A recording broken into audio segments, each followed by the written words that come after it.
को जोड़ना चाहता हूँ। रही बात चोटी काटने की, गलत है। किसी के भी साथ दुर्व्यवहार नहीं करना चाहिए। कोई भी किसी भी प्रकार का दुर्व्यवहार करता है वो ठीक नहीं। हम तो इसका प्रचार करते हैं, तिलक रखो और चोटी रखो, कलावा बांधो, कंठी पहनो, इसका हम प्रचार करते हैं। रही बात दूसरी कि जो लोग जातियों के लिए, मैंने तो देखा कि एक गांव में घटना घटी और उसमें बड़े बड़े देश के बड़े नामचीन नेता आकर बयान दे रहे हैं और वो जातियों के विरोध में बयान दे रहे हैं और वो वही काम कर रहे हैं जो अंग्रेजों ने किया था।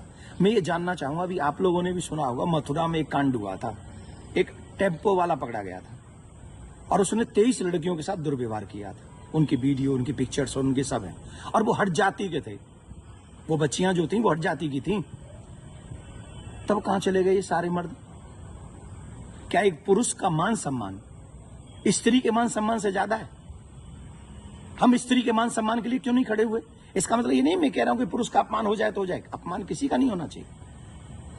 जब लोग मूत्र जिहाद करते हैं, लब जिहाद करते हैं, थूक जिहाद करते हैं, तो वो जब थूकते हैं ना भोजन में, तब इसलिए नहीं थूकते कि ब्राह्मण पंडित जी जैन लेंगे।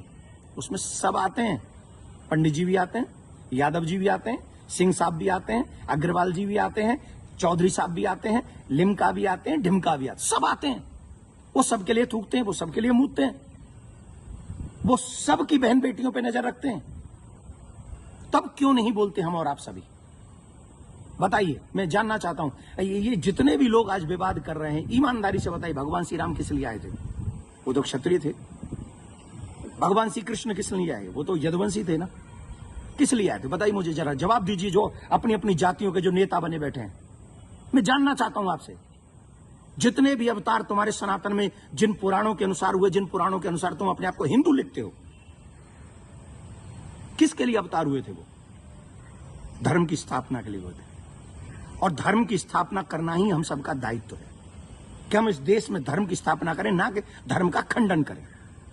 हम सबको चाहिए कि एक साथ रहकर अपने धर्म का सम्मान करें, अपने धर्म को बढ़ाएं, अपने देश को बचाएं। ये हम लोगों की ड्यूटी होनी चाहिए। और जितने भी यदुवंशी सुन रहे हैं ना, my dear listen to me, निश्चित तौर पे मेरा जन्म जो है ब्राह्मण कुल में हुआ है, लेकिन आपको एक और बात बता दूं, यदुवंशी मेरे हैं सब।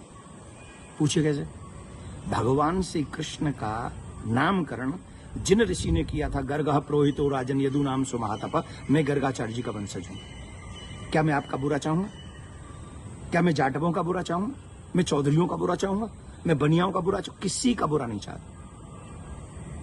मैं आप सबका भला चाहता हूं और इस देश का भला चाहता हूं। अगर आपको ईमानदारी से अपने इष्ट में निष्ठा है, राम में, कृष्ण में, परशुराम में, हनुमान में, देवी में, देवता में, तो आप शास्त्रों के बताए हुए मार्ग पर चलिए और धर्म का पालन कीजिए और उन विधर्मियों से लड़ने के लिए तैयार हो जाइए जो हमारे देश में जाति का जहर घोलकर, कई बड़े बड़े नेता हैं, जाति के नाम पे कूद पड़े। बस चुनाव की सभाओं में बोल रहे हैं, चुनाव की एक कथा, अरे तुम्हारा इस नाम पे वोट लोगे? लेकिन महाराज जी, सवाल ये आ रहा है कि ब्राह्मणों के अलावा और कोई समाज का व्यक्ति कथा कर सकता है कि नहीं कर सकता? क्यों नहीं कर सकता भाई? कथा प्रवचन कहीं भी करे। हम अपने बच्चों को कहानियां सुनाते, कथा सुनाते हैं, क्या बुराई है? हर एक जाति के व्यक्ति, मम्मी पापा, दादी दादा, नानी नाना तो अपनी ही जाति के होंगे ना। कहानी सुनाए, कथा सुनाए, कोई बुराई नहीं है। लेकिन व्यासपीठ पर बैठ के सप्ताह करना, देखिए उसकी विधा, हम शास्त्रों की बात करेंगे। यहां मैं अपनी बात नहीं करूंगा। मैं ब्राह्मण कुल में मेरा जन्म हुआ है, लेकिन कितने ऐसे कार्य हैं जो मैं खुद नहीं करता। जैसे यज्ञ कराना मैं नहीं करता, क्योंकि उसमें मेरी नॉलेज नहीं है। वो विवाह कराना वो मैं कार्य नहीं करता। अंतिम संस्कार में भी जो 16 संस्कारों में से एक है, मैं वो नहीं करता। जो चीज मेरे हाथ में नहीं है वो मैं नहीं कर सकता, और जो मेरे हाथ में है वो मैं कर सकता हूं। जब हम भागवत करते हैं, एक अनुष्ठान करते हैं, अनुष्ठान को अनुष्ठान रहने दीजिए। सत्संग, प्रवचन, रामायण इत्यादि हम सब करें, कौन रोकने वाला है? और कितने ऐसे लोग हैं जो ब्राह्मण नहीं है, वो भी कथा कर रहे हैं। हमारे यहाँ तो मुस्लिम भी राम कथा करके गए हैं और हमने उनको स्वीकार किया। रसखान को हमने स्वीकार किया है। रसखान के पद हम लोग गाते हैं। तो इसमें जाति के चक्कर मत पड़िए, जाति बंधन मत फैलाइए। मैं हाथ जोड़ के प्रार्थना करता हूं, आइए हम सब एक हों, सनातन देश और धर्म और आने वाली पीढ़ी को बचाएं। यही हमारा दायित्व है। जय श्री